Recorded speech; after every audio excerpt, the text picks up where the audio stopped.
I'm feeling quite nervous, quite anxious, but positive, excited as well. Just ready to answer some questions and offer whatever assistance I can give with my heart. I've always been able to sort of speak off court, weddings and best man and things like that. I do feel I am quite loquacious and not, but I'm like a bumblebee in a greenhouse. I'll ramble on for hours over that if I have to.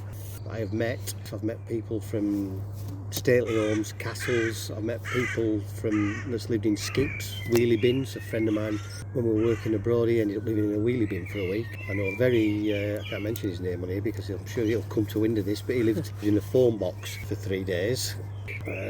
But they come from all aspects of life.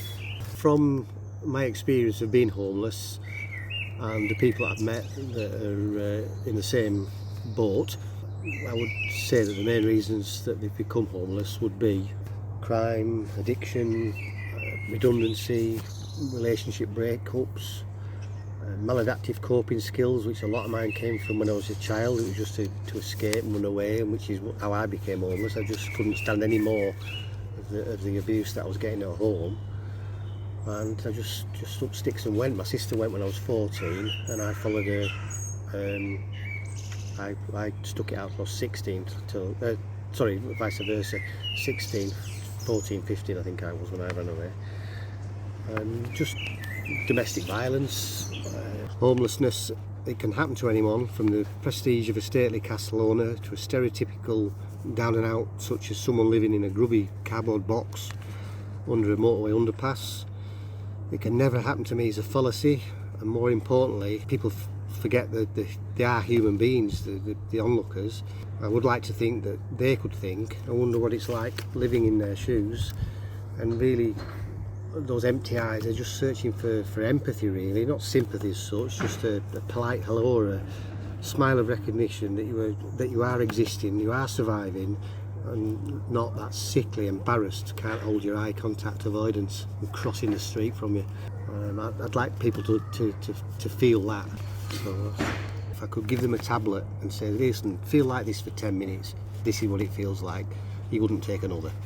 Why do you volunteer for Let's Be Friends? I was introduced by a friend and he just said, I'd like to go here. I said, what is it? He said, well, just go along and see. He said, it's the people I want you to meet, Steve. He said, it's not the actual concept of what you're doing, it's the people.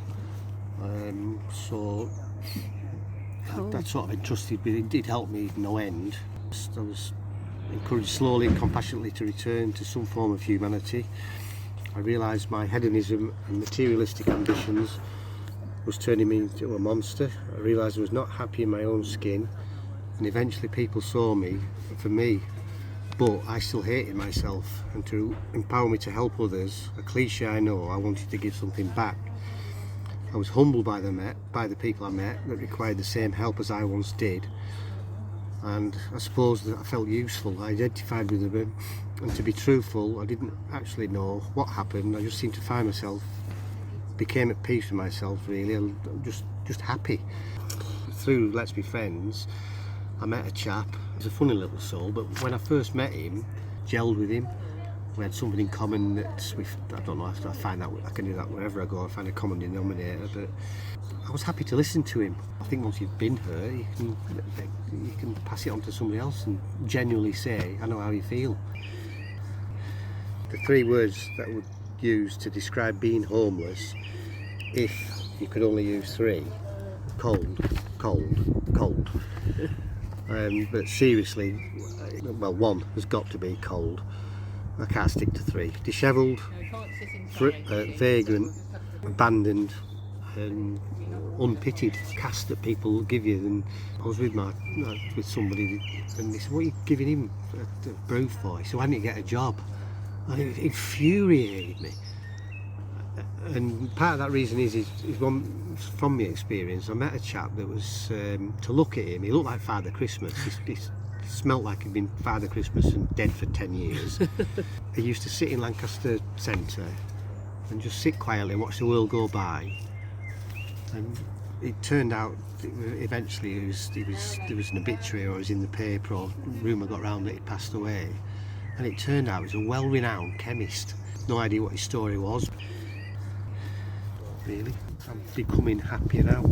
and that is priceless to me. I couldn't, if I won lottery, I wouldn't be happy, as happy as I am now. So that's it.